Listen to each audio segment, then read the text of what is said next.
معاذ بن معاذ نے شعبہ سے، انہوں نے واقد بن محمد سے، انہوں نے اپنے والد سے، انہوں نے حضرت ابن عمر رضی اللہ عنہما سے، اور انہوں نے نبی صلی اللہ علیہ وآلہ وسلم سے سابقہ حدیث کے مطابق روایت کی۔ صحیح مسلم حدیث نمبر 224۔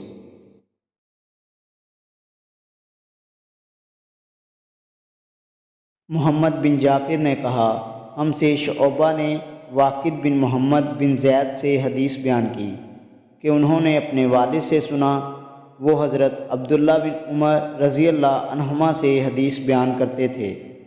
انہوں نے نبی صلی اللہ علیہ وآلہ وسلم سے روایت کی کہ آپ صلی اللہ علیہ وآلہ وسلم نے حجۃ الوداع کے موقع پر فرمایا، تم پر افسوس ہوتا ہے، یا فرمایا تمہارے لیے تباہی ہوگی، تم میرے بعد کافر نہ ہو جانا کہ ایک دوسرے کی گردنیں مارنے لگو۔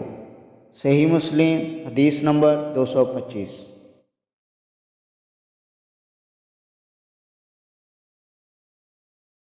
عبداللہ بن وہب نے کہا، ہمیں عمر بن محمد نے حدیث بیان کی کہ ان کے والد نے انہیں حضرت ابن عمر رضی اللہ عنہما کے حوالے سے نبی صلی اللہ علیہ وآلہ وسلم سے اسی طرح حدیث بیان کی جس طرح شعبہ نے واقد سے بیان کی ہے۔